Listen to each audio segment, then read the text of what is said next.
ilginç bir şey. Göstermiştim bunu size. Bunu yırtılamıyor. Bak şimdi. Gördün mü? Aa, yırtıldı. Pencere. Adam korku dolu bir şehir yapmış ya. Sen bu işi biliyorsun abicim. Gel biraz yakın duralım. Gençler ve daima genç görünen insanlar. Biliyorsunuz Sarande'deydim. Burası Arnavutluk. Hostel, böyle tatlı güzel bir hostelde kalıyordum abi Sarande'de. Onu açıklamalara bırakırım. Adını da yazarım. Gelirseniz burada kalın. Kesinlikle öneririm. Şimdi abi ya Tiran'a gideceğiz ya Berat'a gideceğiz, tamam mı? Yolda anlatacağım şimdi size. Eşyalarımı toplayayım. Ondan sonra burada bu hostelin sahibi dedi ki ben Tiran'a doğru gidiyorum, istiyorsan gel dedi. Hani atayım seni. Ben ya yol üzerinde inip Berat'a geçeceğim ya da direkt Tiran'a geçeceğim. Ama ilk önce şu benim abi anahtar var. Depozitolu anahtar. Ben unutmuşum. Siz alın kesin yanınıza, tamam mı? Anahtar çok önemli. Dedim ki 2 euro depozito verdiler. Dedim ki ben 2 euro sizde kalsın, anahtarı ben alayım. Onlar dedi ki yok, onu yapamazsın. Keşke söylemeseydim. Can I give you 200 legs or you want the 2 euros? What you want? 2 euros is Okay, better. so you have to wait because Albano has the... Okay, okay, give me 200. It's okay. Alright, have a nice day. Abi, şimdi yola doğru çıkıyoruz. Bu 200 euro, 200 lei, işte dedim ya, depozitonun şeyi de. Şimdi yola çıkıyoruz tekrardan. Bizim hostelin sahibi hanımefendi. Hello. Yeah, I think you can put it here.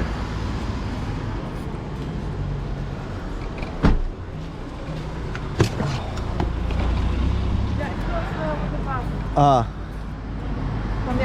düğmeli işte ya Arda hocam. Zengin arabası farklı oluyor. Biz Clio'yu koyduğumuzda indiriyoruz. Hadi artık gidelim. Yola biraz Türkçe biliyor. Türk okullarında okumuş. O zaman peki Türk okulları burada popüler miydi? En iyi kolej. Aha. Şimdi de en iyi kolejdi. Peki Arnavutlar Türkler hakkında ne düşünüyor?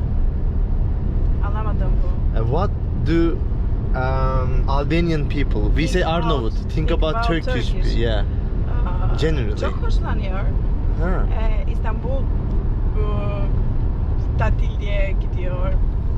Antalya'ya gidiyor. Türkiye'de bulundun mu hiç? Türkiye gittin mi? Evet, gittim biraz kere İstanbul'da. İstanbul'a gittin. Aha. Bir şey oldu orada. İki Bot. bot vardı. Üç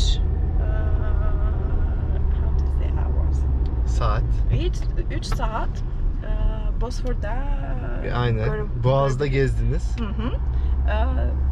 İkinci 8-9 hafta. Ben dedim, ben Türkçe biliyorum, ben bileti alacağım. Everything will be perfect. Okay. And they wanted, there was the match of Holland, like the finals. There was a Okay. match, and Okay. it was like at 7 or 6 p.m. Okay. And I said, I will take the shortest boat. Hı hı. And benim Türkçe iyi değildi. O zaman da benim arkadaşlar, yes. Hı hı. Arkadaşlar dedim, we don't want to hear you say that you know Turkish. Because I took the long one. Aa.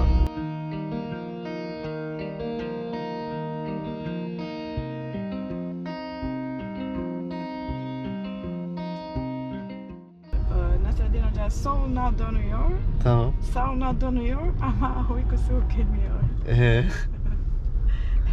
Bilmiyorum. Ne, devam yok mu? Ne oldu? Devam vardı ama... Ne yapıyor sonra? Sola döndü. Uyuyamadı. Yolunda gitti. O kadar mı? Yeah. Soluna döndü, uyuyamadı. Sağına döndü, uyuyamadı. Uyuyamadı. Sonra ve ne yaptı? Dışarı çıktı. Bilmiyor ne yaptı. Bu ama bu fıkra değil. Biliyor Nasreddin. Bir şey yaptı. Bilmiyorum. Nasrettin Hoca fıkrasını. Arkadaşlar artık geldik sayılır Tiran'a. Bir Nasrettin Hoca fıkrası anlatacağım dedi. Ben de bir şey anlatacak zannettim ama Nasrettin Hoca sola döndü, uyuyamadı. Sağa döndü, uyuyamadı. Sonra yoluna baktı. Herhalde ya, uyuyamıyorsan yola çık gibi bir şey Nasrettin Hoca demiş. Go out. Tiran'a geldik. Artık yavaş yavaş 20 dakika sonra falan bir tane hostel buldum. Oraya geçeceğim. Ondan sonra başka bir şey yok. Şey konuşalım. Türkçe ve Arnavutça'da benzer kelimeler var mı? Evet, çok kelimeler var. 500 500 kelimeler var. 500 kelime var. Mesela neler var? Come on, don't do that again. Tencere, tencere.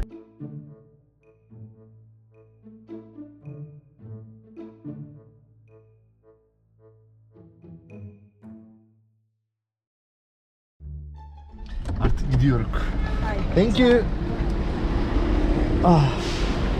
Abi şuradan eşyalarımı almam lazım. Bu nasıl yapıyordu? Tamam. Bunu da aldık. Şuradan basacağız. Öğrendik artık. Tamam. Goodbye. Vay helal olsun ya. Kadın beni hostelin önüne kadar getirdi yani. Saranda'dan bindim. Tiran'da hostelin önüne kadar geldim. The Maze Hostel abi benim hostel. Hemen Booking'den tıkı tıkı buldum. İçeriği şimdi göstereceğiz. Bir kod attı bana. Oradan onu gireceğim abi. Sonra buraya göstereceğiz. Tiran'ı gezeceğiz bugün. Bakalım nasılmış, neler olacakmış. Ama bir hostele bir gideyim ilk önce. Hadi bakalım. Burası benim hostel. Instagram adresini bırakıyorum burada. Şöyle bir şey göstermek istiyorum. Ben arkadaşlar normal böyle el havlusuyla geziyorum. Bir tık daha büyüğü diyelim. Çünkü çok fazla yer kaplıyor. Ondan sonra soruyorlar genelde hostellere nasıl güveniyorsun diye. Abi hani şöyle mesela kilitli dolaplar var. Bu benim dolabım. Şurada çantam var. Hani bilgisayarda falan orada. Kilitliyorum. Hani birazcık daha güvene alıyoruz işlere. Şöyle kapatalım ışığı da. İnsanlar rahatsız olmasın diye. Ondan sonra merak ediyorsunuz kaldığımız yerleri. İşte bazen otellerde kalıyoruz, bazen hostellerde kalıyoruz. Artık o duruma göre değişiyor. Hostelde kalınca hosteli gösteriyoruz, otelde kalınca da oteli gösteriyoruz. O nedenle bazen de ilk kez hiç hostel bilen olmuyor. Hostel abi paylaşımlı odaların olduğu. O nedenle fiyatı otellere göre daha uygun yerler. Artıları da şöyle, mesela burası paylaşımlı bir oda. Gördüğünüz gibi insanlar oturmuş, filmini koymuş, filmini izliyor. Ve hatta dolap var, siz burada eşyanızı koyabiliyorsunuz. Yemeğinizi yapabiliyorsunuz ve hatta yemek alıp burada ısıtabiliyorsunuz. Kahvenizi yapabiliyorsunuz gibi özellikleri var hostellerin. Şöyle dışarı çıkayım. Burası yanlış hatırlamıyorsam 12 euro verdim. Hostelden çıktık. Abi güzelliği gerçekten de hostel. Yani burası çok merkezi bir yer. En çok sevdiğim şey o. Kodla giriliyor bu arada. Kodunu yazıyorsun. Akşam istediğin saatte gel gir. O da güzeldi. Tabii bir otel konforu beklemeyin abi. Hostel burası sonuç olarak. Otelde de anlatacağız. Hani ben çok şey değilim. İlla hostelde kalın, işte gezginler tozlu yerlerde kalsın, öyle değil. O anda neresi denk gelirse. Bazen mesela yoruluyoruz abi. 5 yıldızlı otelde de kalıyorum ben. Onda da bir sıkıntı yok. Onu da gösteririm yani. Ama şu an mesela hosteldeyiz. O zaman hosteli göstereceğiz. Anladınız? Zaten biliyorsunuz benim gezi tarzım. O kadar da ben böyle şey değil. Bazen geçen bir yorum var. Yani yorumların %99 çok iyi. Ama %1'i de arada dediğimiz gibi sövenler de oluyor. Şimdi makarna yiyoruz. Diyoruz ki hani 100 lira. Hani uygun. Makedonya'da yurt dışında yiyorsun. Lüks bir restoranda. Bir de şey yazmış. Açız diye geziyorsunuz. 100 lira makarna ucuz. Hacı ben hiç açım diye gezmedim. Yani gerçekten de biz YouTube'dan para kazanıyoruz. Bizim mesleğimiz bu. Her neyse kendimizi Tiran sokaklarına attık. Güzel dostlarım. Şimdi şehirde kaybolacağız bildiğimiz gibi. Biraz tarihinden bahsedeceğiz. Varsa pazarlarına gireriz. Yemeklerini yeriz. Western Union diyor. Western Union zaten güvenilir yani. O çok da büyük bir sorun yaşamazsınız. Bakın burada yazıyor. Diyor ki alış ve satış fiyatları euro ve doların. Siz artık ne zaman izlerseniz bunu ona göre alırsınız. 50 euro bozduracağım. Şöyle. Ortalama bakalım. Yeah, 50 euros. Şöyle bakın aldı adam. Tık ilk kontrol ediyor tabii bu orijinal mi değil mi para diye o makineden. Ondan sonra kendi hesabını yapıyor. Size bir fiş verecek mesela bana kaç para geldiğine dair. Do you get commissions? Here commissions? No commissions. Bak ne diyor? Komisyon yok diyor. Buna dikkat edin. En önemlisi bu. Bazen adamlar size burada şimdi atıyorum işte 1 euroya 150 leke veriyor Özler, tamam mı? Aa dersin çok fazla veriyor. Bir bakarsın %20 komisyon olur. Senin ucuza aldığım dediğim para çok daha pahalıya gelir. Yani en önemli şey buradaki şeyler. Şimdi diyor ki 116'dan aldık diyor. Tamam mı? 116'dan aldık. Burada bakıyoruz. 116'dan almış. Doğru. Aynı kur. Hesaplamış. 5800 leke verdi. Şöyle bu göstereyim. 2000 leke. Ondan sonra şöyle. Bunlar kağıt arkadaşlar. 1000 leke, 500 leke ve 2000 leke kağıt. Ama 200 leke çok ilginç bir şey. Göstermiştim bunu size. Bunu yırtılamıyor. Bak şimdi. Gördün mü? Aa yırtıldı. Yırtıldı. Kanka bu yırtılmıyor dediler bana. Rezil olduk. Çok büyük rezil olduk. Para yırtılmıyor dediler. 200 lekeyi kaybettik.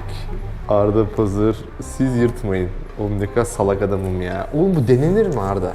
Dediler dedi. Ben geçen videoda denemiştim, yırtılmamıştı. Gerçekten çok salak salak hareketler yapıyorum. Ne gerek var bunu yırtmaya? Yırtılmıyorsa yırtılmıyordur abi. Ne uğraşıyorsun yırtmaya, gertmeye ya?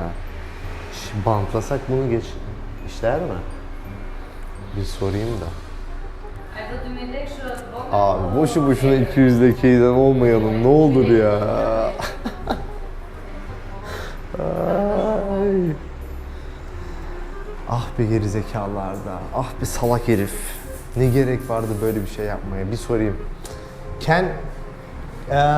Is it if I roll this one, is it okay? Şimdi dur şunu. Okay, yenisini verecekmiş. Thank you very much. Thank you very much. Abi yırtılıyormuş, tamam mı? Salak salak hareketler yapmayın benim gibi. Thank you very much brother. 200 lekeyi aldık ama geri yani hani çocuk iyi niyetliliğine verdi. Yemin ederim size parayı gözünün önünde cart diye. Sonra yanmaz diyecektim. Allah'tan yakmadık parayı yak. Abi Romanya şeyi var. Leyi, doğru Romanya leyiydi. Bu leke, Romanya ley. O para gerçekten yırtılmıyor. Ben Romanya'da 7 hafta yaşadım. Isaac yapmıştım 2014'te. O para vardı, imkanı yok. Yırtamıyorsun parayı yani. Bu da o şeydeydi, malzemedendi. Ya ne olur dünyanın neresine giderseniz gidin birisi diyorsa bu para yırtılmaz bir şey olmaz. Deyin ki abi tamam eyvallah sağ ol. Denemeye gerek yok ya. Bu kadar saçma hareketler yapmaya gerek yok benim gibi. Her neyse en azından çocuk sağ olsun. Para... Bakalım neler var neler yok. Tütün satıcıları var.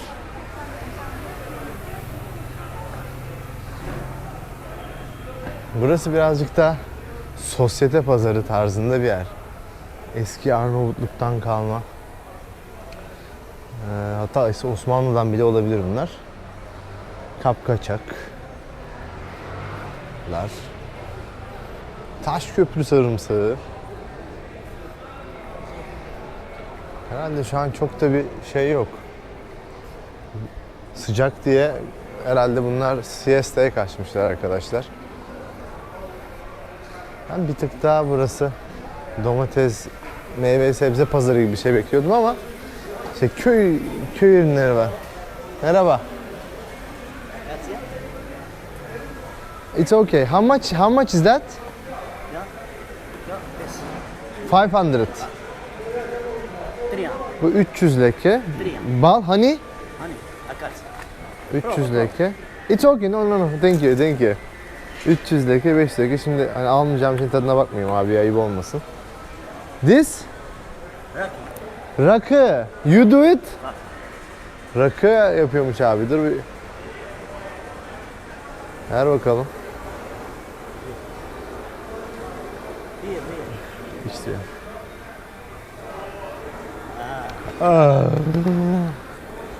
Bizim rakıya benzemiyor. Anason yok. Ev yapımı. Umarım kör etmez. Thank you. How much? 500. Bu da 500. This?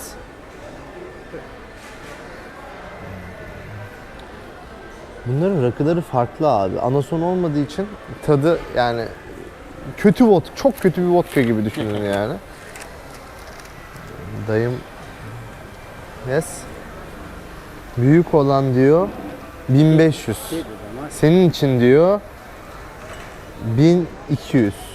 Okay, thank you. Şeftaliler bugün 160, 160, 160. Ama bunlar pahalıdır. Hani buradaki fiyatları şey gibi değerlendirmeyin. Buranın yerel pazarı değil yani. Burası bayağı sosyetik pazarı tarzında bir yer. Arkadaşlar şehirde yürürken böyle elektrikli araçları şarj edebileceğiniz istasyonlar yürüyorsunuz. Bakın 8 ile diyor akşam 8 arasında burada gelin şarj edin. Ücretsiz mi onu anlamadım ya. Nasıl bayağı böyle tık tık bunu atıyorsun ve şey mi oluyor? Nerede? Bir şey okutuyorsundur herhalde. Elektrikler. Güzel. İlginç elektrikli arabalar. Gitgide daha popüler olmaya başlıyor ki çevre içinde aslında doğrusu bu. Şimdi arkadaşlar ikinci durağımıza gelmiş bulunuyoruz. Vallahi adını şimdi ben söyleyeceğim de yalnız söyleyeceğim. Yazarım buraya. Kalaja et Tiranes Familia La Toptani. Nasıl? Ben ve müthiş telaffuzum. Burası bir kale için, kale restorasyonu gibi, kaleye giriyormuşsun gibi bir his veren ve içeride kafelerin olduğu bir yer arkadaşlar. Ya kısacası işte Toptani ailesinin arkadaşlar kalesi 1700'ün sonlarında 1800 yıllarında burayı yapıyorlar. Şimdi onlar geliyor da Arnavutlar da diyor ki biz diyorlar burayı restore edelim. Sağa sola güzel restoranlar açalım. Ondan sonra kahve içecekleri bir yer yaratalım diyorlar.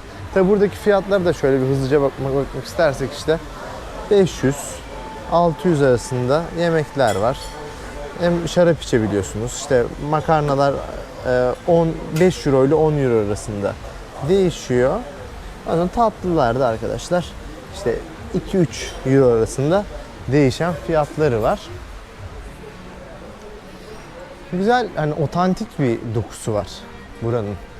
Ondan hoşuma gitti yani insanın enerjisini böyle yükselten bir mimarisi var. Ya ben Balkanlarda hep şunu gördüm. Gerçekten de turizme yönelik ekstradan bir çabaları var.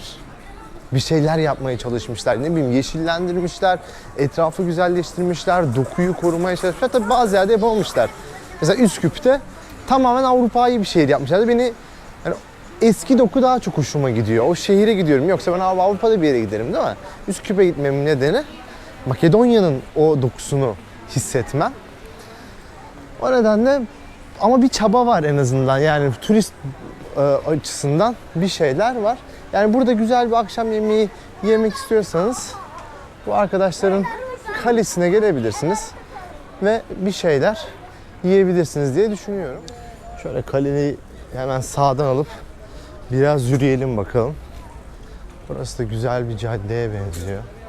Abi ben beğendim ya Tiran'ı arkadaşlar. Hani ilk geldiği his bana şeydi. Ya burası sonuç olarak bir başkent. Hani binalar vardır. Çok yeşil olmayan, çok samimiyetsiz bir yer gibi düşünüyordum. Bir ön yargım vardı. Fakat gerçekten de arkadaşlar şehri çok yeşillendirmişler. Etrafta her yer ağaç, parklar, bahçeler. Yani doku yine korumaya çalışırken aynı zamanda yeşil de bırakmışlar etrafı. O nedenle insanlar bakın böyle püfür püfür ağaçların altında vakit geçirebiliyorlar burada. O hoşuma gitti. Hatta anlatılana göre birazdan göstereceğim. Bir caddeye çıkacağız, ana caddeye. Caddenin ortasındaki evleri 20 yıl önce, 30 yıl önce yıkıp bir kanal ve ağaçlandırmışlar sadece. Birazdan göstereceğim size onları. Güzel bir burada. Burası şehrin en iyi pizzacısıymış bu arada. Burada yiyebiliriz bu akşam. Durun bakalım bir yürüyelim de. Şurada bak, grab what you like diyor. Millennium Garden.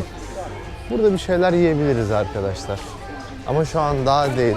Yine Kahramanmaraş. Abi artık Balkanlardaki Kahramanmaraş dondurmacılarını bulmak üzerine bir kanal açacağım.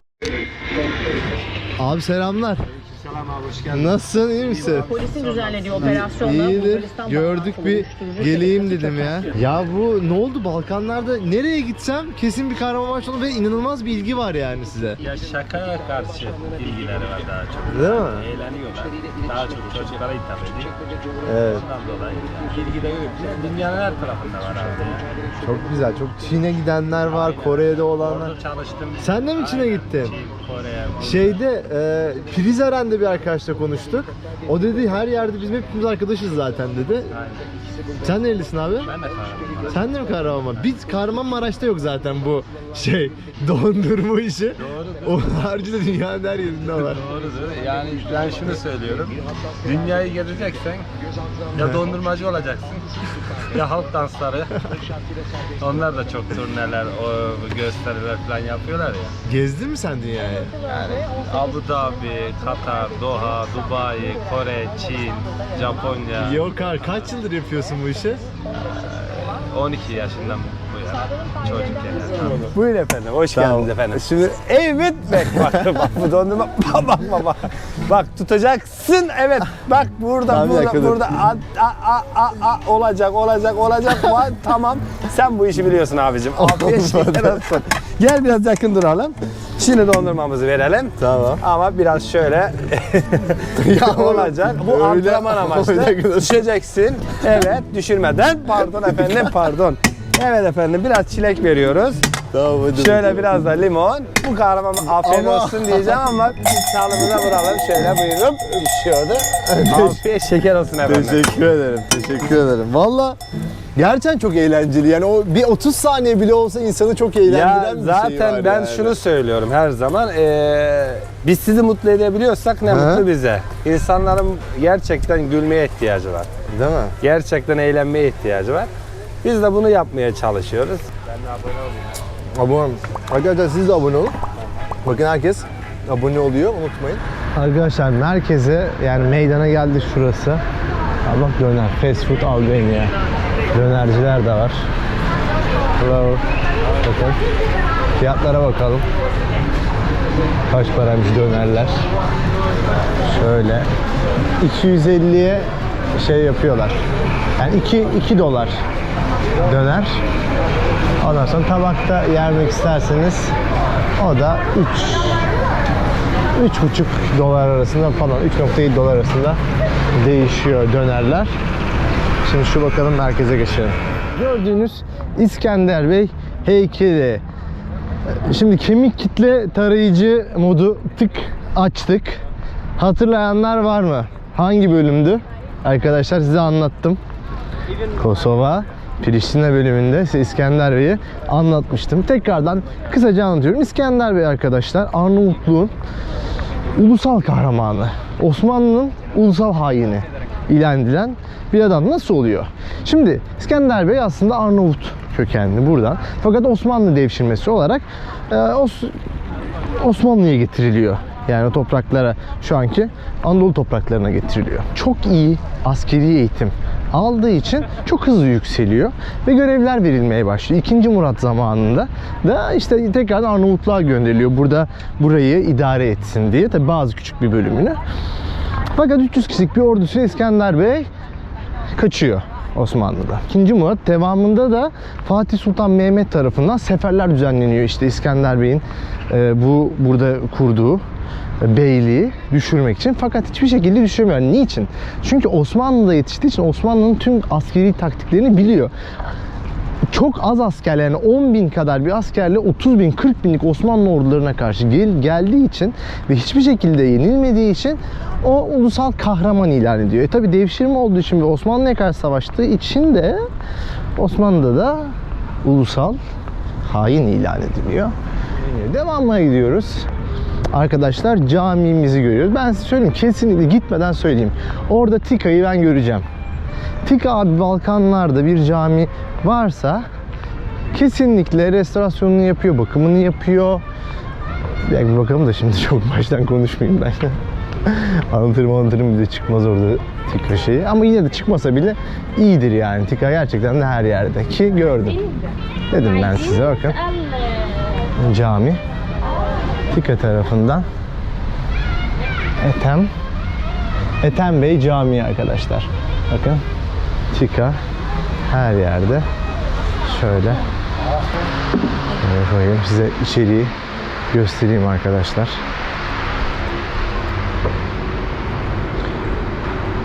Osmanlı mimarisi.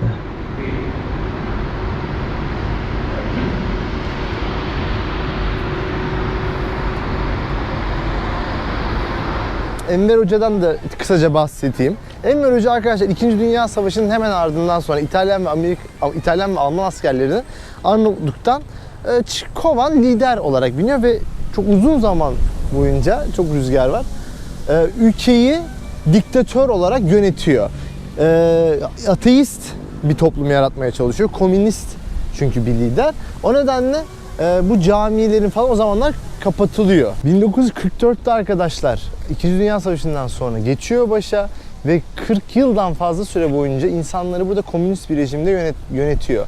Dışarı çıkarmıyor, ülkeden çıkışları yasaklıyor, dini yasaklıyor ve kendi istediği bir şekilde buradaki insanlara hapsediyor. İşte o nedenle o zamanlar Ethem Bey Camii de kapatılmış. Onu da size göstermek istedim.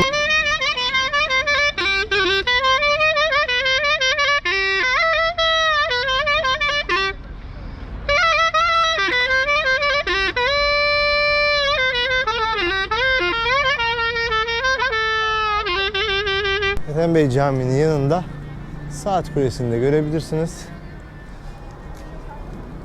Şimdi artık buradan düz devam edip savaş zamanında, yani 2. Dünya Savaşı'nda Bunkart denilen, yani komünist dönemde nükleer saldırıya karşı inşa edilen böyle bir sığınak gibi bir yer var. Orayı da size göstermek istiyorum. Yakındaymış. Enver Hoca zamanındaki durumu anlamanız için biraz da tarihinden konuşuruz. Şöyle Instagram bir fotoğrafımızı atalım. Siz de arkadaşlar Instagram'dan takip edin ki direkt güncel videoları, fotoğrafları bulabilirsiniz. Allah, bakar mısınız? Giriş zaten bir insanı geriyor. Bayıl 500'ü. Siz de bir artık like atarsınız bu kardeşinize. Kafadan 4 euro şaşırttı, Blackboard oldu. Teşekkür ederim. Buraya. Thank you. Şimdi arkadaşlar burası sığınak. Enver Hoca zamanında 175 tane yapılmış. Bütün Arnavutluğun içine niye yapılmış arkadaşlar? Burası önemli olarak diğer 174'üne nazaran buradaki devlet görevlileri için bir savaş çıktığında korktuğu için ülkenin son zamanlarında 175 tane böyle her yerine sığınaklar yaptırmış. Bir tanesinde, en önemli olanı da böyle müze şeklinde yapmışlar ve açmışlar insanlara. Bakın böyle küçük tünellerden geçiyorsunuz. Ondan sonra küçük küçük odalar var her yerde. Havalandırmanın sesi var, onu duyuyor olabilirsiniz. Videolu bir şekilde anlatıyor. Hocam işte o zamanlar telefon, cep telefonları yok. Böyle değişik değişik cihazlarla artık şey yapıyorlar, anlaşıyorlar. Abi çok iç sıkıcı bir de ortam ya. Gerçekten de çok için böyle bir hani daralıyorsun içeride gezerken. Böyle bir sığınakta yaşamak. Bu ne abi, böyle bir değişik bir oda yapmışlar. Oğlum bu ne ya? Korkuyorum daha giderken. Nedir ya? Hacı. Allah. Gideyim mi buradan? He? Ne diyorsunuz? Valla canavar sıçacakmış gibi ya.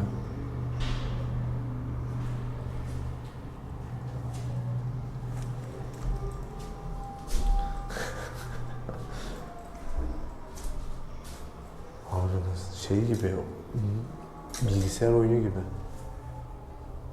Bir şey yok.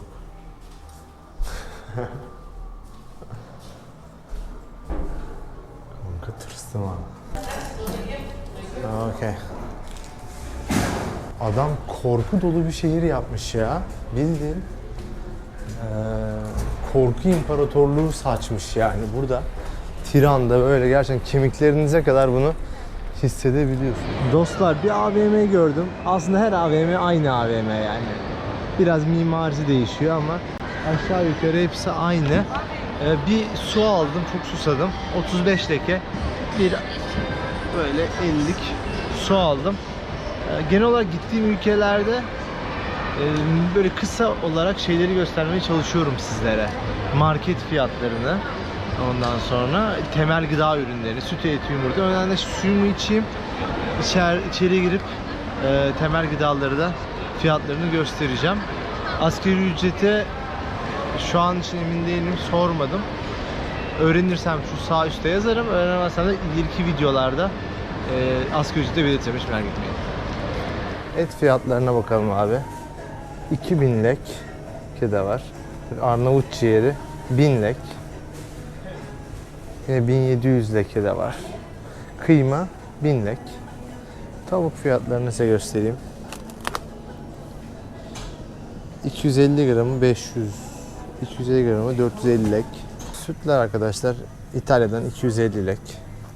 Onlu yumurta 445 lek. 1,5 litre kola arkadaşlar 280 lek. 1,5 litresi 280 lek. 150 gram peynir 240 lek arkadaşlar. Soğanın kilosu 115 lek. Patatesin kilosu 1000 lek. Nasılmış? Oha. Oha. Yemin ediyorum çok güzel. Bu kadar beklemiyordum ya. Arkadaşlar, Tiran'ı elimizden geldiği kadar bir gün içerisinde gezdik, yedik, içtik. Enver Hoca'yı gördük, camilerini gördük, Kahramanmaraş dondurmacısını gördük. Her şeyle gezebildik. Tabii çok acılar yaşamış, çok korku dolu zamanlar yaşamış bu şehir. Yine de bence güzeldi, sevdim. Eğer videoyu beğendiyseniz beğenmeyi, abone olmayı arkadaşlar unutmayın. Her türlü yorumunuzu okuyorum. Bugünlük benden bu kadar. Bir sonraki bölümde görüşmek üzere. Afiyet olsun bana. Size de iyi seyirler. Teşekkür ederim izlediğiniz için.